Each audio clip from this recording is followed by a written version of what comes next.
ආයිබෝවන් අද අපි කතා කරන්න යන්නේ අපි හැමෝම හැමදාම වගේ පාවිච්චි කරන ඒත් ඒක ඇක්ටරම වැඩ කරන්නේ කොහොමද කියලා සමහර විට එච්චර හිතලා නැති දෙයක් ගැන. ඔව් ඒ තමයි ඉන්ටර්නෙට් එක.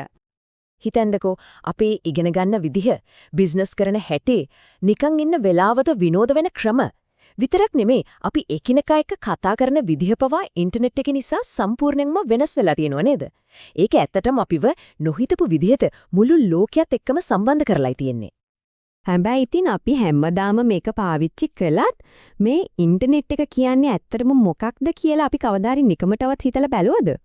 හොඳයි අද අපි ඒ ගැන ටිකක් ගැඹුරටම ගිහින් බලමු. හරි. ඉතින් මේකේ ටෙක්නිකල් පැත්තට යන්න කලින් අපි පොඩ්ඩක් නැවතලා බලමු මේ දැවැන්ත ජාලය අපේ ලෝකය ඇත්තටම කොයිතරම් වෙනස් කරලාද කියලා. මේ තරම් ලොකු බලපෑමක් කරන දෙයක් නම් ඒකේ මූලිකම අර්ථ දැක්වීම මොකක් වෙන්න ඕනේද? අපි බලමු අපි දකින මේ ස්ක්‍රීන් එකෙන් එහා පැත්තේ තියෙන ඉන්ටර්නෙට් එක කියන්නේ හරියටම මොකක්ද කියලා. හරිම සරලයි. ඉන්ටර්නෙට් එක කියන්නේ ලෝකය පුරාම පැතිරුණු එකිනෙකා එක්ක නිරන්තරයෙන්ද කතා කරන පරිගණක බිලියන ගණනක දැවැන්ත ජාලයක්. හරියට කවදාවත් නින්දට යන්නේ නැති මුළු ලෝකෙම ආවරණය කරපු පරිගණක නගරයක් වගේ කියලා හිතන්නකෝ. මේකේ විශාලත්වය ගැන පොඩ්ඩක් හිතන්න. බිලියන ගණනක්. ඒ කියන්නේ ලෝකේ ඉන්න හැම මිනිස්සෙක්ටම වගේ පරිගණකයක් මේ ජාලෙට සම්බන්ධ වෙලා තියෙනවා. අන්න එතන තමයි මේකේ සැබෑ බලය අපිට තේරුම් ගන්න පුරුවන් වෙන්නේ. ඉතින් මේ තරම් දැවැන්ත පරිගණක ජාලයක ප්‍රධානම අරමුණ මොකල්ද? ඒක හිතාගන්න බැරි තරම් සරලයි. තොරතුරු බෙදා ගැනීම. විවිධාකාර ක්‍රමවලින් තොරතුරු හුවමාරු කරගන්න එකිනෙකාට ඉඩ ලබා දෙන එක තමයි මේකේ මූලිකම කාර්යය. හරි. ඉතින් ඒක මොකක්ද කියලා දැන් අපි දන්නවා.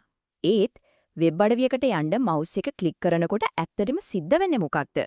අපි ඒ පුංචි ක්ලික් එකේ ලুকু ගමන ගැන දැන් හොයලා බලමු. අපි ගොඩක් දෙනෙක් හිතන්නේ ඉන්ටර්නෙට් එක කියන්නේ වාතය හරහා යන දෙයක්, ඒ කියන්නේ වයර්ලස් දෙයක් කියලා නේද? ඒත් ඇත්තම කතාව ඊට වඩා ගොඩක් වෙනස්. ඇත්තටම ඉන්ටර්නෙට් එක කියන්නේ අපි ඇහැට නොපෙනුනාට මුහුදු පතුල දිගේ පවා යන දැවැන්ත භෞතික කේබල් ජාලයක්. හොඳයි.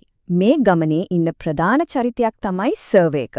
සරලවම කිව්වොත් සර්වර් එකක් කියන්නේ වෙබ් අඩවි වගේ දේවල් ගබඩා කරලා තියෙන ගොඩක් බලවත් පරිගණකයක්.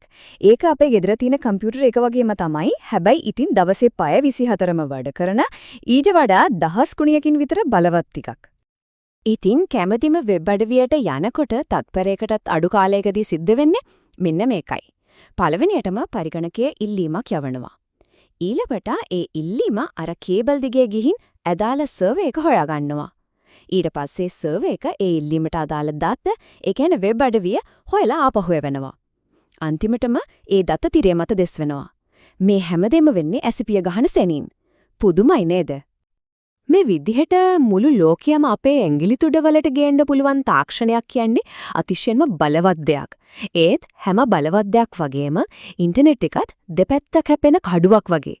ඒකෙන් ලැබෙන අවස්ථාව වගේම අපි මුහුණ දෙන්න ඕන අභියෝගයක් තියෙනවා. මේකේ තියෙන ඇදහිය නොහැකිම දේ තමයි මේක.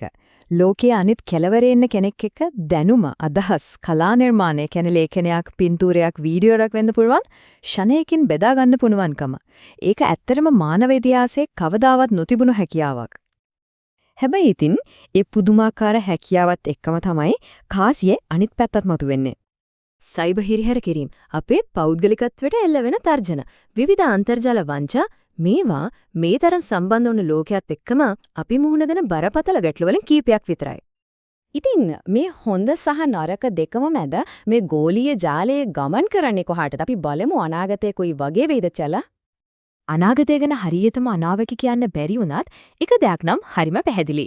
ඉන්ටර්නෙට් එක කියන මේ තාක්ෂණය තවදුරටත් අපේ ජීවිතවල ස්ථිර කොටසක් විදිහට රැඳී පවතිනවා.